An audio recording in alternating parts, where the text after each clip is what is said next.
Saudara sebangsa dan setanah air, hari ini alhamdulillah saya sudah memenuhi tugas kewajiban saya sebagai warga negara dengan memenuhi undangan klarifikasi yang disampaikan oleh Polda Metro Jaya. Jadi saya memenuhi undangan tersebut tepat di jam 10 pagi dan selesai di jam 17.30 pagi, 17.30 sore. Nah, kemudian suasana yang tadi saya alami ini adalah sebuah pengalaman pertama dan mudah-mudahan terakhir bagi saya. Amin. Jadi kami bertanya jawab, saya memenuhi jawaban atas pertanyaan-pertanyaan yang disampaikan oleh para penyidik.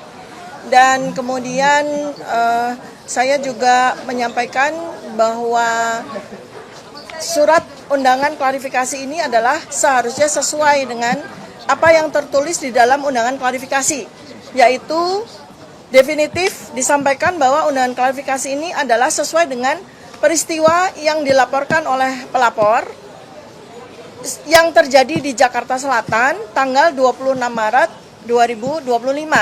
Tetapi sayangnya saya berkali-kali minta klarifikasi, minta penjelasan tentang apa sebetulnya peristiwa yang terjadi di tanggal 26 Maret 2025 tersebut, sampai dengan terakhir saya tidak mendapatkan sebuah jawaban. Ya. Jadi 90% lebih, hampir 100% pertanyaan-pertanyaan yang disampaikan oleh penyidik sama sekali tidak ada kaitannya dengan peristiwa tanggal 26 Maret 2025 di Jakarta Selatan. Ya. Dan karena itu saya juga menggunakan hak saya untuk tidak menjawab pertanyaan-pertanyaan yang tidak relevan dengan isi substansi dari undangan klarifikasi ini. Ya, tetapi saya tentu saja harus memberikan apresiasi yang jujur ya kepada Polda, anggota-anggotanya, memberikan saya akomodasi fasilitas pelayanan dan penerimaan dengan sangat baik, termasuk di awal saya sudah meminta bahwa saya bersedia sampai jam 17, ternyata alhamdulillah dipenuhi.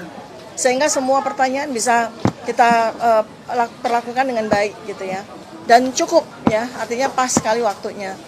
Nah, jadi itu yang barangkali mungkin bisa saya sampaikan. Jadi kembali lagi bahwa saya tegaskan bahwa pertanyaan yang diberikan pada saat klarifikasi tadi sama sekali tidak ada yang relevan dengan substansi dari surat undangan ini. Tidak sama sekali tidak menyentuh apa yang sebetulnya terjadi di tanggal 26 Maret 2025 ini ya. Demikian yang bisa saya sampaikan, mudah-mudahan bermanfaat bagi kita semuanya. Baik, selanjutnya tim kami, tim damping tadi dari tim advokasi anti kriminalisasi aktivis dan akademisi. Silakan Bu Dora untuk menyampaikan suasana pendampingan tadi seperti apa, silakan. Assalamualaikum warahmatullahi wabarakatuh. Bismillahirrahmanirrahim. Alhamdulillah tadi kami berdua ya mendampingi dengan Pak Samsir di dalam dari pukul siang tadi ya, setelah istirahat sampai dengan hari ini sore jam 5 sore. Pada prinsipnya sama seperti yang dikatakan bahwa pelayanan yang diberikan oleh kepolisian kepada kita itu cukup baik dan ramah ya, terjadi komunikasi yang baik.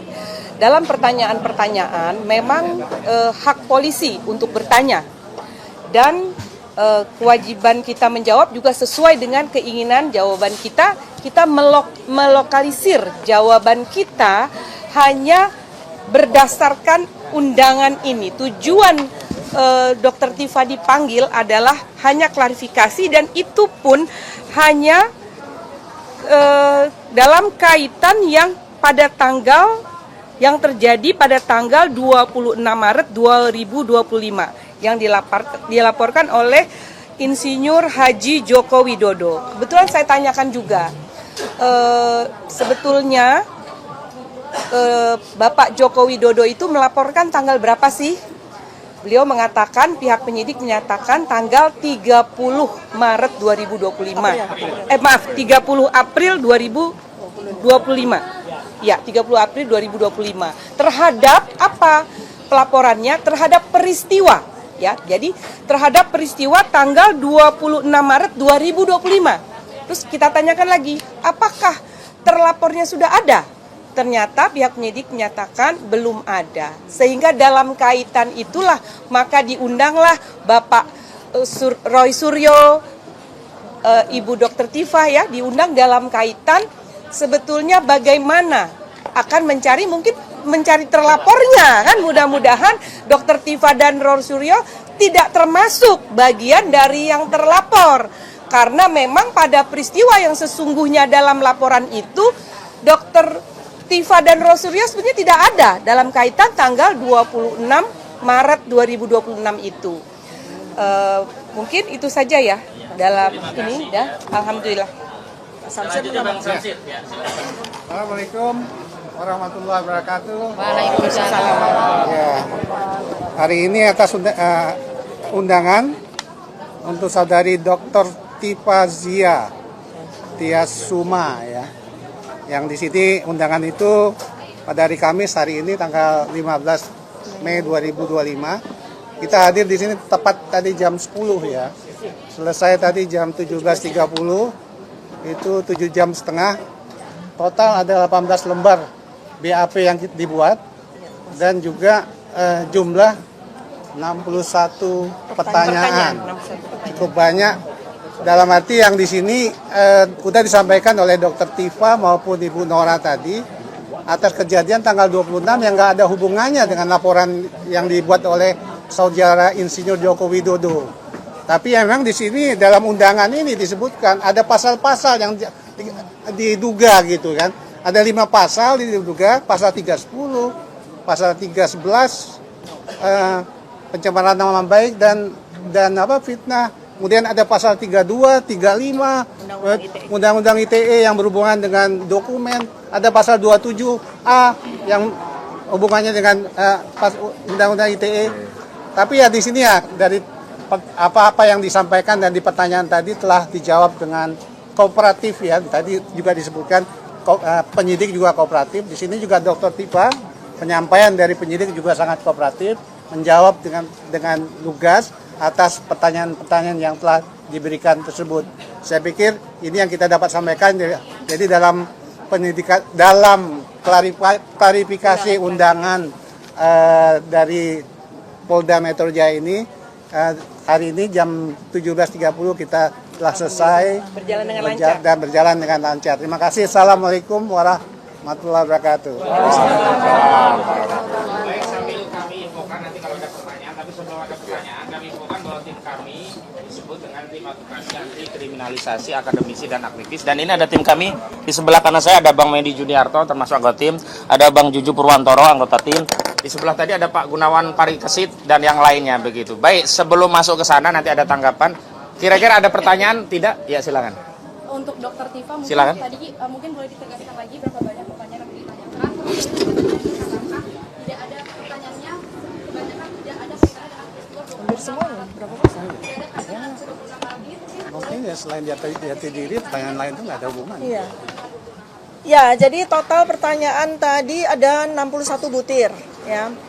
Jadi pada tahap awal yang ditanya tentu saja data pribadi dan sebagainya. Tetapi setelah masuk kepada pertanyaan yang saya kira itu ada kaitannya dengan peristiwa yang disebutkan di dalam surat ini, ternyata dari nomor kesekian sampai terakhir itu sama sekali tidak ada kaitannya dengan peristiwa yang terjadi di tanggal 26 Maret 2025. Jadi pertanyaan-pertanyaan itu lari semua dari tanggal tersebut. Ya, pertanyaannya sama sekali tidak relevan dengan tanggal 26 Maret. Saya sendiri tidak tahu gitu ya. Karena di tanggal 26 Maret 2025 saya kerja seperti biasa begitu kan. Sama sekali tidak ada peristiwa yang saya hadiri dan sebagainya gitu. Tetapi memang pertanyaannya sama sekali tidak ada sedikit pun tidak ada kaitannya dengan tanggal 26 Maret 2025. Itu. Saya sama sekali tidak tahu apa peristiwa yang terjadi di Jakarta Selatan tanggal 26 Maret 2025 sehingga peristiwa itu begitu besarnya sehingga dilaporkan oleh Saudara Insinyur Haji Joko Widodo. Sama sekali saya tidak memahami. Gitu.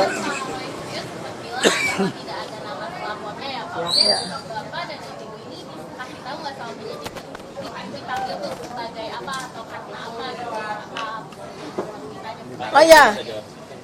Baik, ya saya bertanya tentu saja ya atas 3 pertanyaan penting karena itu 3 pertanyaan itu ada di surat undangan ini ya. 1, tentang saya sebagai apa gitu ya. Karena di sini kan sudah ada jelas penyidik adalah Polda Metro Jaya.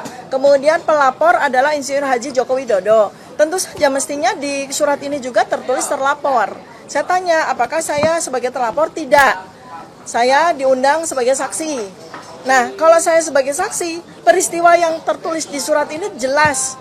Peristiwa di Jakarta Selatan 26 Maret 2025 di mana saya sama sekali tidak tahu peristiwa itu. Saya tidak hadir pada peristiwa apapun itu, sehingga semestinya saya tidak layak menjadi saksi kan? Seperti itu ya, tetapi ya saya tetap melayani dengan baik ya semua pertanyaan-pertanyaan tersebut. Ya, saya sudah berkali-kali dalam 7,5 jam itu bertanya, ya peristiwa apa yang terjadi di Jakarta Selatan 26 Maret 2025 tidak dijawab juga. Sama sekali tidak dijawab. Kemudian saya juga bertanya berkali-kali siapa terlapor, juga tidak dijawab. Ya, ya semacam itulah ya gitu.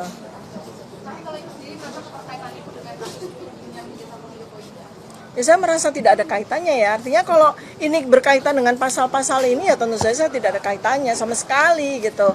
Karena kalau sudah menyangkut pasal-pasal seperti ini harusnya ada sebuah barang kan, semacam bukti yang kita klarifikasi kan terhadap barang itu gitu. Tapi ini sama sekali nggak ada. Bahkan peristiwanya saja apa saja tidak dijawab, apalagi bukti apa. Sehingga mestinya saya sebagai dokter kan harus ada barangnya gitu kan, harus ada sesuatu physically yang saya lihat dan kita sama-sama berdiskusi tentang itu. Tapi peristiwanya saja tidak ada, apalagi barangnya gitu ya. Demikian. Jadi assalamualaikum warahmatullahi wabarakatuh. Waalaikumsalam. Salam sejahtera untuk kita semuanya. Di kesempatan sore hari ini, ya sore ini jam berapa? Jam 3 ya. Saya secara pribadi dan kami secara keseluruhan itu mengaturkan terima kasih yang sebesar-besarnya, khususnya kepada Bapak Kapolri, ya, Pak Sigit, ya, Kapolda Metro Jaya, Pak Karyoto, dan semua penyidiknya yang telah menjalankan tugas secara sangat profesional. Kenapa sangat profesional? Ya, karena saya tadi memang melakukan apa yang menjadi hak saya untuk menjawab pertanyaan-pertanyaan dalam undangan klarifikasi, dan alhamdulillah penyidiknya, saya nggak perlu sebut namanya ya, itu adalah juga melakukan sesuai dengan apa yang saya katakan. Jadi saya menjawab dengan detail semua apa yang ditanyakan sepanjang itu berhubungan dengan surat undangan yang diberikan kepada saya. Ya, jadi artinya itulah makanya saya juga berharap ya agar polisi itu bisa presisi ya, jadi bisa profesional untuk melakukan tugas seperti ini. Jadi artinya kalau yang memang itu yang ada dalam surat undangan, ya itu yang kemudian ditanyakan, ya tidak menanyakan yang lain atau bahkan melebar ke hal yang lain. Jadi alhamdulillah ya saya tadi sudah menjawab dengan detail sampai sekitar 26 pertanyaan ya, dengan jumlah halaman sekitar 22 lebih ya. Dan saya juga menyampaikan jawaban saya atas pertanyaan-pertanyaan pada laporan. Dan saya juga saya tadi juga sampaikan dalam jawaban ya, saya harap tugas profesional polisi itu persis sama yang dilakukan terhadap saudara pelapor ya. Pelapor itu melaporkan belum ada yang terlapor gitu. Jadi melaporkan atau membuat laporan ini pada tanggal 30 April 2025 dan langsung terbit hari itu juga ya surat perintah penyelidikan pada tanggal yang sama. Ini luar biasa. Ya, kalau ini dilakukan untuk semua masyarakat tentu akan sangat senang karena laporan bisa cepat dan kemudian tegas, presisi langsung. Hari itu juga lapor ke SPKT, hari itu juga langsung buat BAP, hari itu juga kemudian terbit surat perintah penyelidikan dan bahkan undangan. Ya, jadi saya harapkan sikap itu juga ada pada semua pelaporan yang ada. Jadi jangan bedakan masyarakat yang ada. Jadi kami ini juga dengan cepat juga diberikan undangan klarifikasi, tapi juga kami juga cepat juga bisa diselesaikan karena kita sama-sama insya Allah kita mengerti hukum. Ya, kalau kita mengerti hukum ya begini. Jadi artinya apa yang ditanyakan, apa yang dijawab, saya tidak perlu menjawab apa yang tidak ditanyakan, apa yang tidak ada dalam surat. Itu aja saya kira. Konfirmasi Mas, ya. Pelapor di tanggal 30 itu siapa? Pelapor di tanggal 30 itu yang saya baca tadi itulah Insinyur tulisannya gitu ya. Ya, Insinyur Haji Joko Widodo. Nah, Tadi yang digali oleh penyidik di dalam apa saja yang terkait dengan pelaporan itu artinya apa? Ya, 22 pelaporan itu banyak soal bagaimana dulu hidup saya, kisah saya. Ya, saya SD, SMP, SMA, ada ijazah semua ya. Gitu. Ya. Kemudian S1 UGM asli, S2 UGM asli, S3 UNJ asli, itu saja. Ada lah, jelaskan semua gitu. Dan kemudian apa profesi saya sekarang? Saya profesi sekarang sebagai konsultan telematika dan multimedia. Kemudian saya diminta menjelaskan apa itu telematika. Telematika adalah telekomunikasi, media dan informatika untuk bisa menganalisis. Jadi saya saintis ya, menganalisis secara independen segala hal yang berbau dengan suara, foto, video dan lain sebagainya. Bahkan saya juga diminta tadi menjelaskan perjalanan hidup saya. Ya saya jelaskan dulu saya sempat jadi dosen. Sekitar 8 tahun di UGM ya, kemudian 10 tahun saya dosen di ISI, Institut Seni Indonesia, kemudian saya sempat menjadi anggota KPI ya, Komisi Penyiaran Indonesia Daerah Istimewa Yogyakarta. Saya sempat juga masuk sebagai anggota DPR Komisi 1, komisi yang menangani undang-undang ITE, undang-undang keterbukaan informasi publik dan lain sebagainya. Dan kemudian saya sempat membantu Presiden SBY menjadi Menteri Pemuda dan Olahraga di tahun 2013, 2014 dan saya kembali menjadi anggota DPR lagi sampai dengan tahun 2019 dan sekarang saya sebagai konsultan independen. Jadi selaku konsultan independen, saya independen.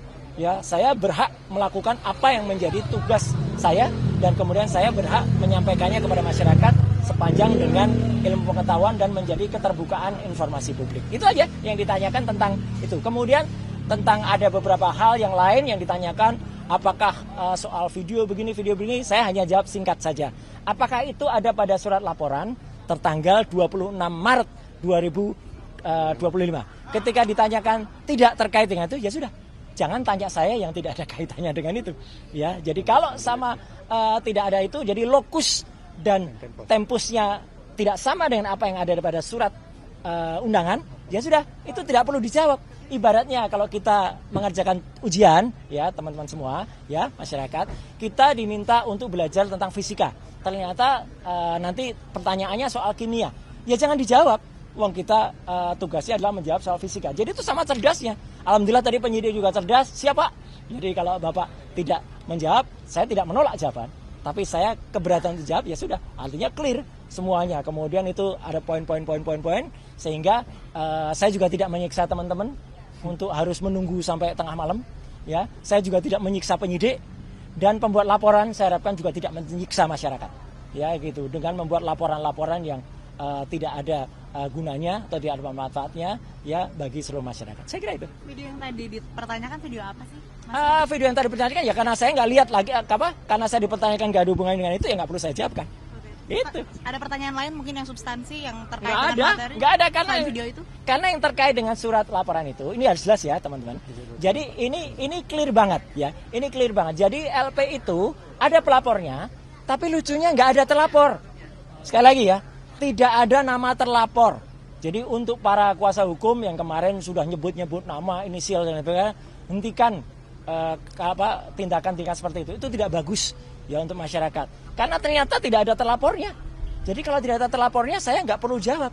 Karena kalau saya menjawab, jangan-jangan saya nanti jadi saksi. Kalau jadi saksi dan saudara yang terlapor itu adalah saksi saudara saya, ya saya nggak boleh jadi saksi. Atau misalnya yang terlapor itu adalah untuk pribadi. Loh, saya malah nggak boleh lagi itu untuk menjawab seperti itu. Daripada itu mubazir, ya lebih baik dari awal saya tanyakan terlapornya mana. Ya, ketika tidak ada terlapornya, ya sudah, saya senyum saja. Penyidik juga ngerti. Ya Pak, nggak ada terlapornya, kita masukin. Nah, yang kedua adalah lokus dan tempusnya sudah jelas banget. Ya, terjadi di Jakarta Selatan nggak ada Rabunya, tapi tanggal 26 Maret 2025. Udah. Sepanjang tidak ada pertanyaan soal itu, ya nggak perlu kita jawab, ya karena itu pertanyaannya menyangkut soal itu. Kemudian yang paling penting lagi, saya juga mempertanyakan, ini kan ada pasal, ya di samping pasal 311, 310, 27 ayat A, ada juga pasal yang mau dimasukkan ke dalamnya, ya pasal yang diselundupkan, saya nggak tahu menyelundupkan siapa, ya gitu. Itu pasal 32 dan 35 Undang-Undang ITE. Kebetulan dulu saya ikut merancang Undang-Undang ITE bersama teman-teman yang lain. Pasal itu tujuannya, sekali lagi saya ulangi, adalah untuk transaksi elektronik. Supaya Indonesia itu diselamatkan dari perdagangan internasional dan kita bisa ikut.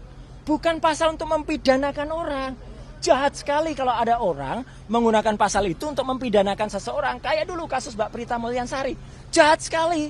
Ya, Omni Batavia waktu itu mempidanakan Mbak Prita gitu loh. Sama dengan ini. Karena pasal itu ancamannya sangat tinggi. Dan pasal itu misalnya, saya kasih contoh. Ada orang ya mentransfer 1 juta. Kemudian dalam bukti transfernya saya ubah jadi 10 juta. Itu saya bisa kena pasal itu di pasal 32. Ada orang memposting sebuah dokumen elektronik namanya ijazah misalnya. Dia katakan itu asli gitu.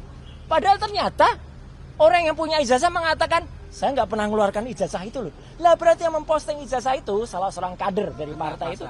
Kena pasal itu harusnya. Justru itu ya kalau yang smart begitu. Jadi saya tadi tanya, dokumen elektroniknya mana? Belum ada Pak dokumen elektroniknya. Ya sudah. Kalau belum ada dokumen elektroniknya ya nggak usah diterima. Jadi saya tadi tidak minta berhenti. Tapi memang selesai pemeriksaannya. Selesai karena tidak ada lagi yang bisa ditanyakan. Ya, karena jawaban saya smart, sharp pada pertanyaan-pertanyaan yang harusnya ditanyakan. Dan penyidik sekali lagi, anak buah Pak Kapolda dan juga anak buahnya Pak Kapolri menjalani itu dengan baik. Dia juga nggak ngeyel. Ya, dia katakan, oh iya Pak, baik Pak. Kalau profesional dan malah kita kasih kuliah tadi panjang, kira ngobrol di dalam bagus sekali dan juga bagus. Jam 12 tadi saya beri waktu untuk sholat zuhur, makan, sholat, kemudian juga hari ini begitu sudah selesai, ya selesai, udah di print, clear, semua sudah saya teken, tanda tangan, ya, dan saya berharap hal yang sama terjadi pada teman-teman yang mungkin ikut diundang, ya, saya harapkan mereka menjawab dengan sharp and clear and clean dan smart, gitu. Tadi next agenda kira-kira ada di Belum ada, karena selesai. Karena pemeriksaan saya selesai. Saya tidak minta berhenti atau dihentikan, tidak. Ya, Anda tahu teman-teman, saya alhamdulillah sehat walafiat, ya gitu jasmani. Meskipun rohani saya tadi juga bilang di dalam. Saya rohani agak lihat ini apa ini pasal kok banyak sekali kayak gini. Ya, gitu. Jadi kita juga berhak menanyakan loh. Jadi teman-teman, kalau diundang itu jangan seperti tiba-tiba kita dituduh sesuatu yang nggak jelas pasalnya. Pasalnya kita pertanyakan. Kebetulan pasal-pasal itu saya ikut membuat dulu. Saya jelaskan ini loh maksudnya begini. Di naskah akademiknya ini loh. Jadi harus ngerti pasal itu. Bukan asal kemudian ada pasal ini dipakai untuk mempidanakan orang. Jangan sampai ya. Jangan kita malah justru memiliki mens rea atau niat kurang baik untuk mempidanakan orang. Hati-hati. Mas Roy, siapa lagi yang diperiksa? Masih ada Dokter Tifa di dalam. Dan moga-moga Dokter Tifa juga sama. Moga-moga bisa smart dan clear dan menjawab. Tapi ya kita berdoa saja. Dan moga-moga kalau ada teman-teman yang lain ya. Saya berharap tidak banyak lagi yang harus buat apa ya dipanggil atau bahkan dibikin susah dengan ada laporan yang nggak jelas. Ya. Ini laporan nggak jelas ini. Laporan kok nggak ada yang terlapor. Sekali lagi loh ya, bohong kalau dikatakan sudah ada terlapornya. Nggak ada. Dalam klarifikasi itu belum ada terlapornya. Ya, itu ya. Rekan-rekan, kami izin menyampaikan update tentang penanganan perkara dugaan tindak pidana pencemaran nama baik dan atau fitnah dan atau manipulasi penciptaan, perubahan, pengerusakan informasi elektronik yang dianggap seolah-olah data yang otentik dan atau mengubah, mengurangi, melakukan transmisi, merusak, memindahkan, menyembunyikan suatu informasi elektronik milik orang lain. Ini bunyi pasal ya. Dan atau pencemaran nama baik dalam bentuk informasi elektronik sebagaimana diatur di pasal 310 KUHP dan atau pasal 311 KUHP dan atau pasal 35 Yunto 51 ayat 1 Undang-Undang Nomor 11 2008 tentang ITE yang sudah dirubah akhirnya menjadi Undang-Undang Nomor 1 2024 yang itu merupakan perubahan kedua ya. Jadi perlu kami sampaikan rekan-rekan bahwa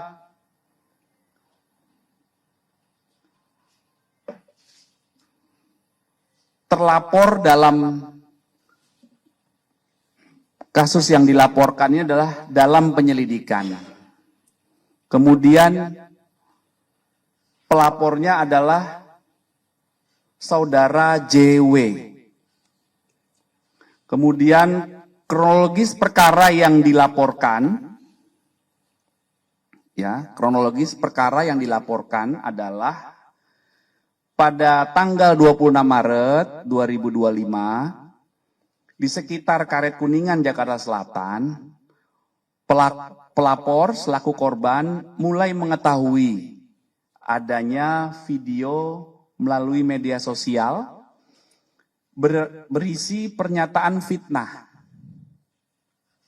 dan pencemaran nama baik dengan pernyataan ijazah palsu S1 dari sebuah universitas milik pelapor atau korban, yang selanjutnya pelapor meminta kepada ADC atau ajudannya dan kuasa hukum untuk mengumpulkan bukti-bukti dari berbagai media sosial dan mengingatkan kepada pihak yang membuat pernyataan dan konten berisi fitnah dan pencemaran nama baik tersebut sebagaimana yang dinyatakan diantaranya oleh yang pertama RHS, yang kedua RSN, ya, yang ketiga TT, yang keempat ES, dan yang kelima KTR. Atas kejadian tersebut, korban merasa dirugikan hingga pada tanggal 30 April mendatangi SPKT Polda Metro Jaya untuk dilakukan proses hukum. Setelah menerima laporan ini, Polda Metro Jaya menindaklanjuti. Dalam hal ini, tim penyelidik dari Subdit Kamnek Ditreskrim Polda Metro Jaya. Tahap awal yang dilakukan pengambilan keterangan dalam rangka klarifikasi dalam tahap pendalaman, yaitu proses penyelidikan, pelapor sudah diambil keterangan. Sampai dengan hari ini setidaknya ada 24 saksi yang telah diambil keterangan dalam tahap pendalaman di proses penyelidikan. Ya, jadi setiap kami menerima laporan polisi, tahap awal yang dilakukan adalah penyelidikan. Penyelidikan adalah proses pendalaman yang dilakukan oleh penyelidik untuk mengetahui atau mencari fakta apakah peristiwa yang dilaporkan itu ada dugaan tindak pidana atau tidak. Apa peristiwa yang dilaporkan? Tadi yang sudah kami jelaskan. Ya, jadi makanya waktu itu rekan-rekan pernah bertanya, apakah benar A, B, C, D itu terlapor? Terlapornya dari laporan yang kami terima dalam penyelidikan. Tapi dalam peristiwa itu muncul beberapa nama yang dijelaskan oleh pelapor selaku korban, dan peristiwa inilah yang dilakukan proses pendalaman saat ini. Itu rekan-rekannya ya. Jadi rekan-rekan bisa memahami. Kemudian saat membuat laporan hingga saat ini ada beberapa barang bukti yang sudah diterima oleh penyelidik, antara lain ada satu buah flash disk berisikan 24 link video YouTube dan konten pada media sosial X, ya. Kemudian ada beberapa dokumen fotokopi ijazah. Kemudian ada printout legalisir dan juga ada fotokopi cover dari skripsi dan lembar pengesahan. Nah, ini masih terus dilakukan pendalaman.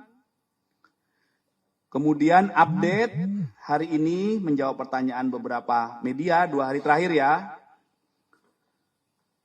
Kemarin hari Rabu kami tegaskan bahwa terjadwal ada 4 saksi yang terjadwal oleh tim penyelidik untuk diambil keterangannya. Yang pertama saudara AS itu tidak hadir. Yang kedua saudara RF itu hadir kemarin ya, hari Rabu. Kemudian saudara MBS itu hadir. Kemudian saudara KTR. Ini laki-laki atau perempuan ya? KTR ini. Atau KTR ya, saya tidak menjelaskan saudara, maaf. KTR ini hadir kemarin hari Rabu ya. Kemudian untuk hari ini, hari Kamis tanggal 15 Mei 2025, ada 2 saksi yang menjalankan proses klarifikasi, yaitu saksi saudara RS hadir, kemudian saksi saudara, maaf, yang kedua saksi TT ini hadir. Ya, kemudian untuk saksi RS dan ES tidak hadir. Ini yang dari tadi rekan-rekan bertanya, saudara RS tadi hadir, ya. Itu rekan-rekan update-nya, jadi mohon waktu, ini proses masih berjalan, ada update, nanti silakan kita komunikasi lebih lanjut ya. Oke.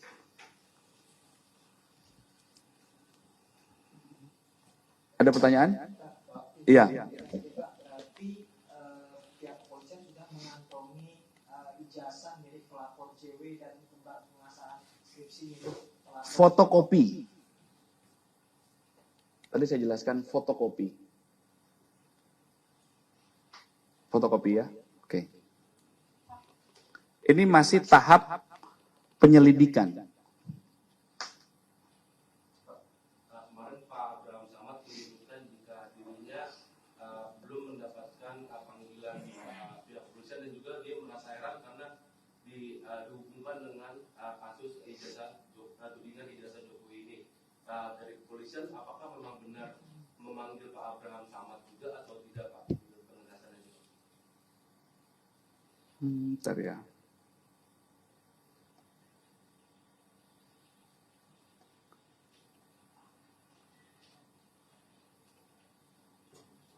Sudah. Informasi dari penyelidik undangan sudah dikirimkan.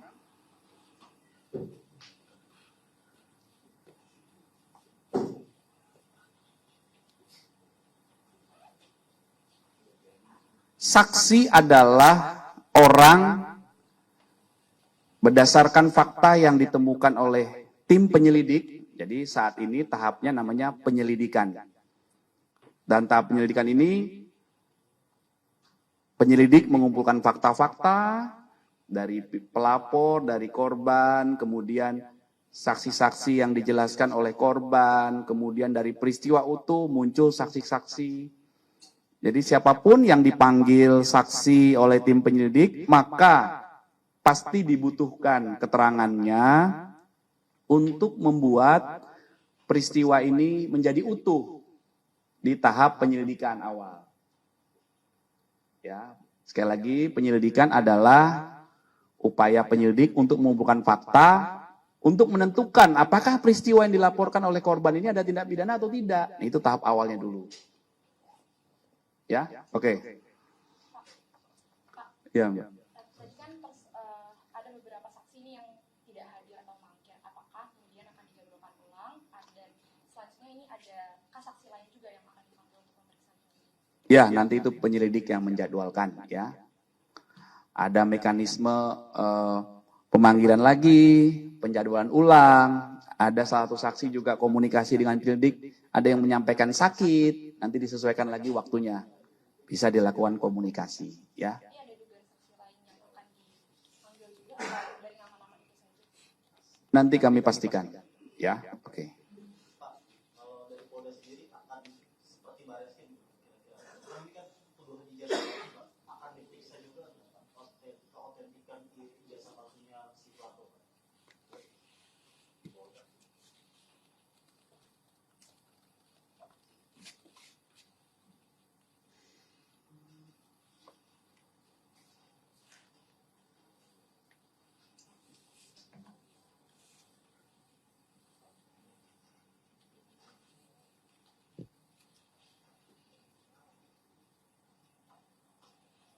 berdasarkan laporan yang disampaikan oleh pelapor ataupun korban, maka yang menjadi objek perkara penanganan kasus ini adalah pernyataan yang mengandung fitnah dan pencemaran nama baik melalui media sosial atas tuduhan ijazah palsu S1 milik pelapor,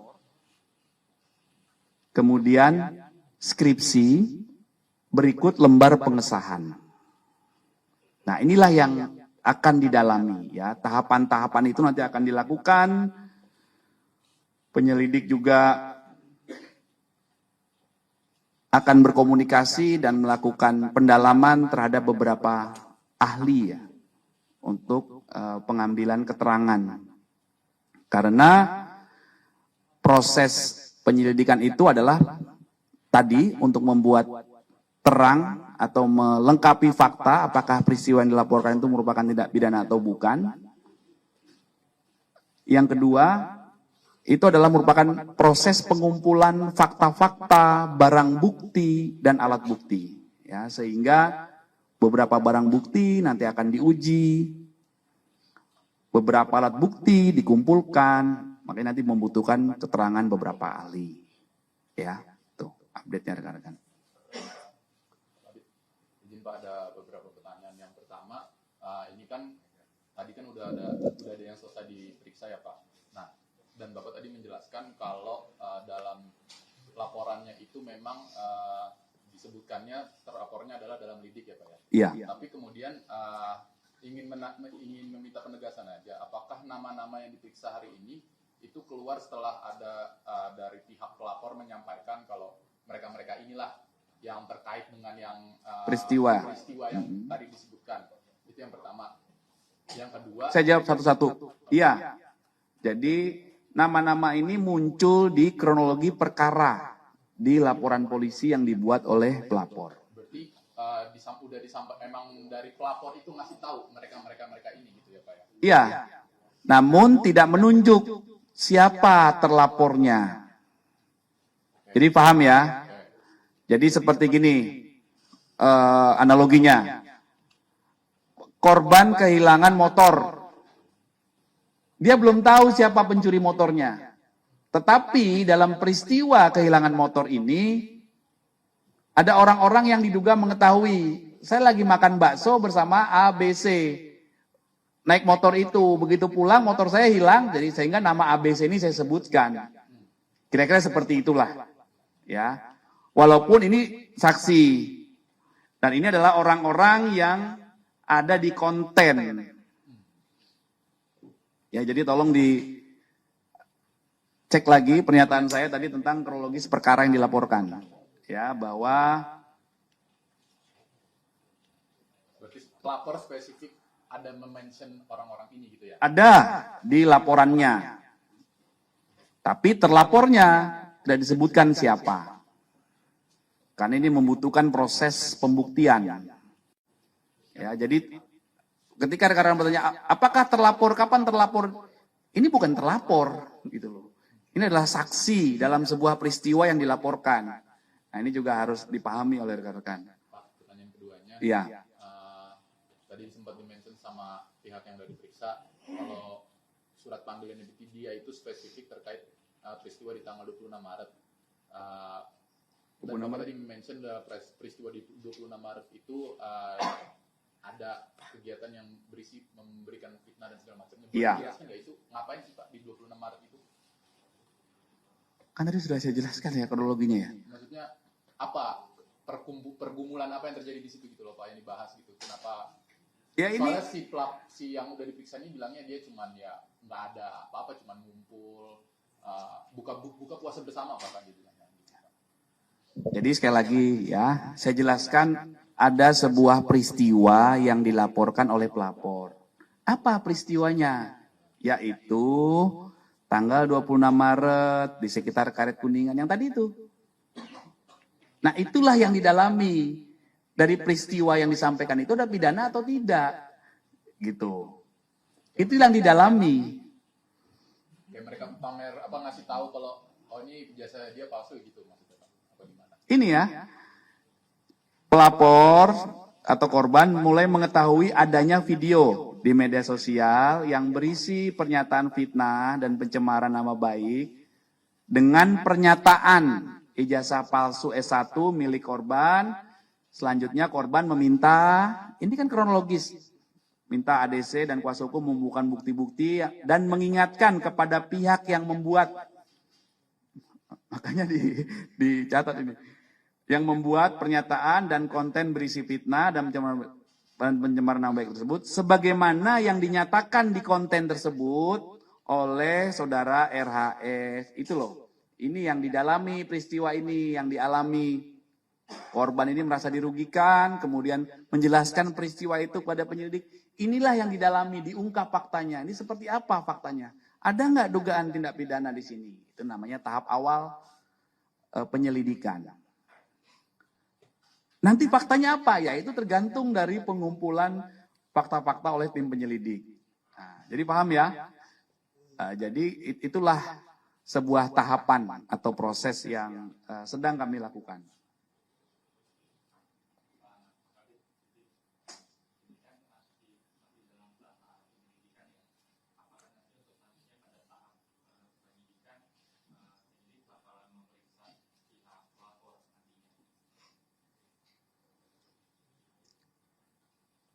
Sudah pasti ya. Jadi tahapan penyelidikan itu diperiksa, klarifikasi, nanti fakta-fakta dikumpulkan, kemudian dilakukan gelar perkara, ditentukan hasil gelar perkara berdasarkan alat bukti dan barang bukti yang dikumpulkan, ada nggak dugaan tindak pidana?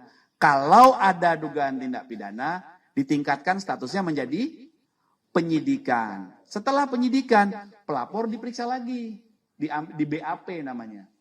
Diambil keterangan berita acara pemeriksaan sebagai saksi dalam tahap penyidikan. Diulangi lagi nanti semua saksi diperiksa lagi. Inilah hukum acara yang diatur di hukum acara pidana dalam tahap penyidikan. Jadi penyelidikan dan penyidikan ini harus kami lakukan sesuai SOP secara proporsional dan profesional berdasarkan ketentuan yang berlaku dengan prinsip kehati-hatian. Itu ya, jadi selalu tahapannya akan begitu di semua laporan, Mas. Semua laporan akan begitu semua tahapannya, ya. Pak, berarti di tahap penyelidikan ini, penyelidikan Jokowi bakal dipanggil lagi nggak Pak? Kan dia kan bawa awal pas buat RP. Nanti penyelidik yang mempertimbangkan. Dia ada peluang ya? Penyelidik yang akan mempertimbangkan. Ya, berdasarkan fakta-fakta yang dikumpulkan. Ya, oke. Kalau dosen pembimbingnya Pak Jokowi bakal dipanggil nggak Pak?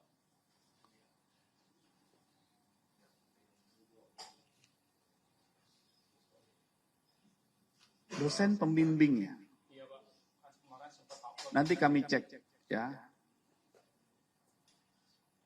Kami cek ke penyelidik ya.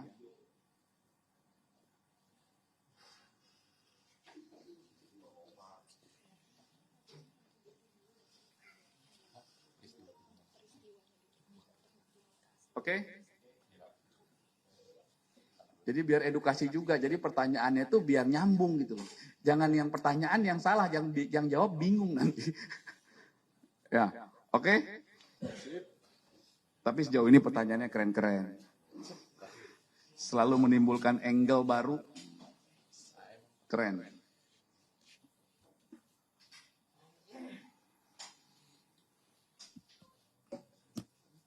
Iya. Oke? Boleh nanti kalau ada yang kurang jelas, boleh ditanyakan.